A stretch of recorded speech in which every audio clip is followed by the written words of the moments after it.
What is a damn black man doing as a royal guard?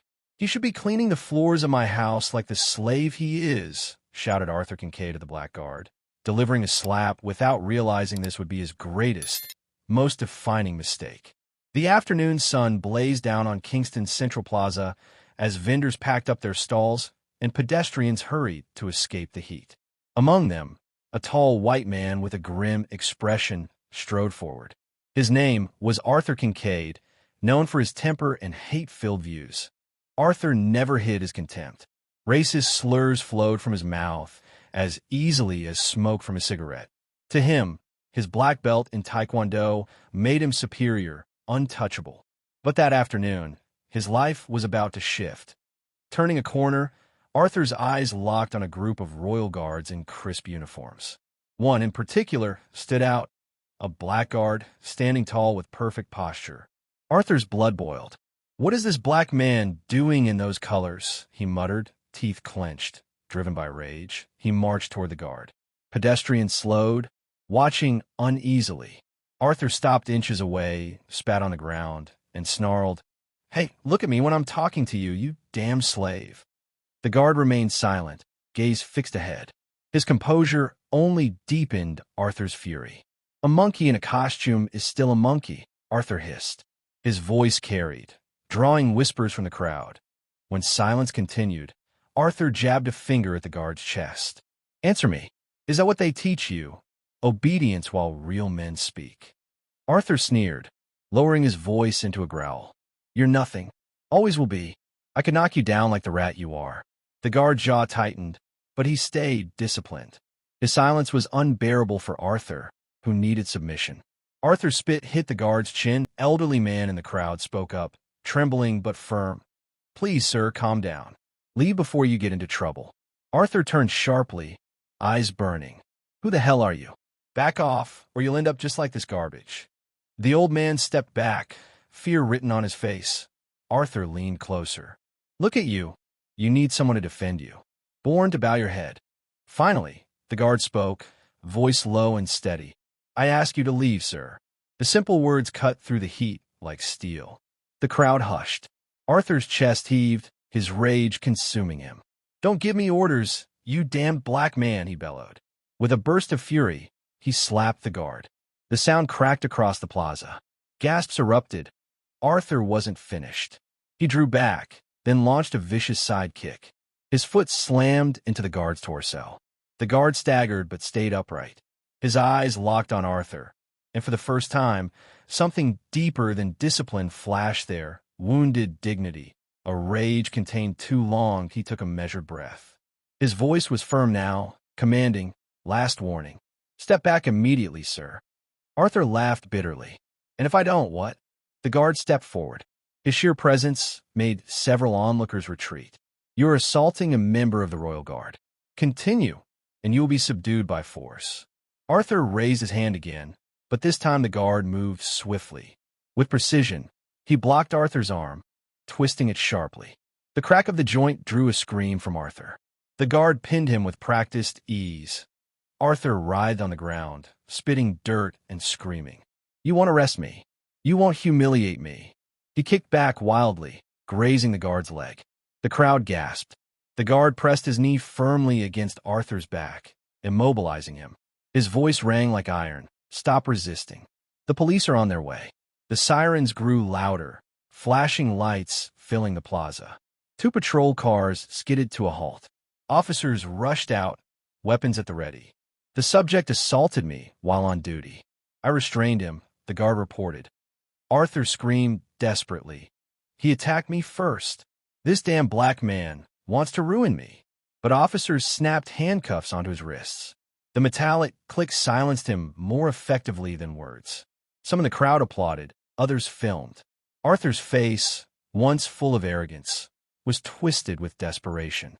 The guard adjusted his uniform, calm once more, steady in posture.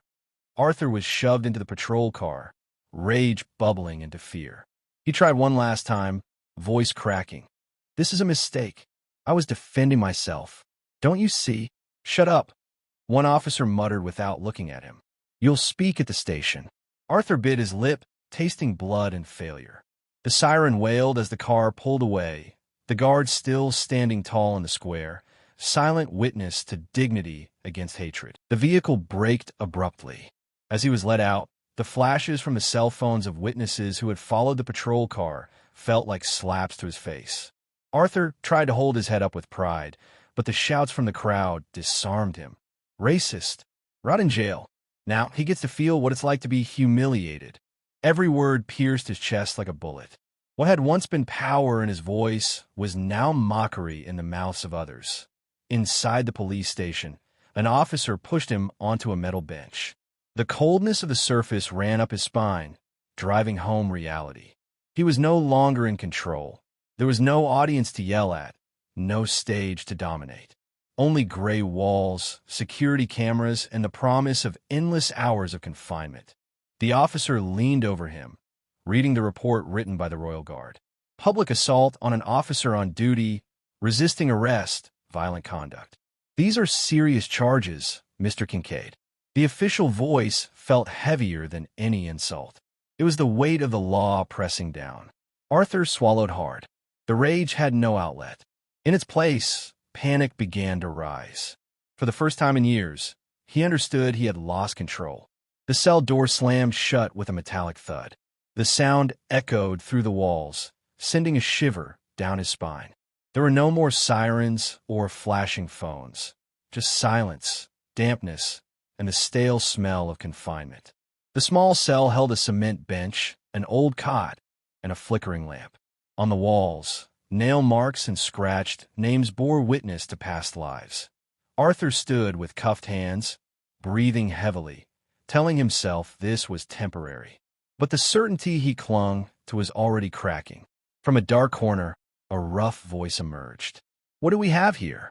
A man in the shadows studied him with bright eyes and a crooked smile. Another inmate, muscular and tattooed, leaned back on his cot and added new neighbor. The prison guard closed the window slot without a glance. To him, Arthur was just another man subdued by the law. Arthur sat on the cement bench, tried to avoid their stares, but the silence pressed down like stone. Whispers spread. Low laughs followed. News traveled fast. Everyone already knew he had insulted and struck a Royal Guard. One inmate leaned close, eyes fixed on him. "You're the one who barked like a dog at that guard, right?" Arthur tried to deny it, but his face betrayed him. The man let out a dry laugh. "In here, nobody cares about your black belts or loud insults. Here, you're just one more, and people like you aren't liked." The laughter spread. Arthur lowered his gaze, hiding trembling hands. The echoes of laughter, the cold walls, the suffocating loneliness, it all collapsed on him at once. The first night had only begun, and he already understood what it meant to lose everything. Control, respect, and the voice he once used to humiliate others. The true punishment wasn't a physical blow. It was fear, gnawing at him minute by minute. The night was endless. Arthur couldn't sleep. Every shadow stalked him. Every laugh reminded him of the insult he had hurled at the guard. His pride crumbled, replaced by trembling dread. Dawn. The door screeched open. An officer led him to the interrogation room.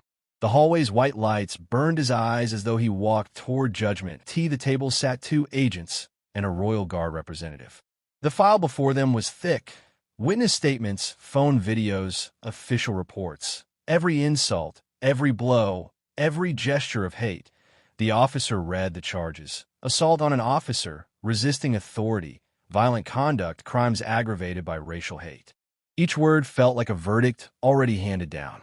Arthur stammered excuses, but an agent interrupted. "The evidence is clear. There's no way out." Then the guard he had humiliated entered. His uniform was spotless, his face calm. He sat opposite Arthur and met his eyes in silence. That silence weighed more than all the accusations. Arthur was no longer the one who inspired fear.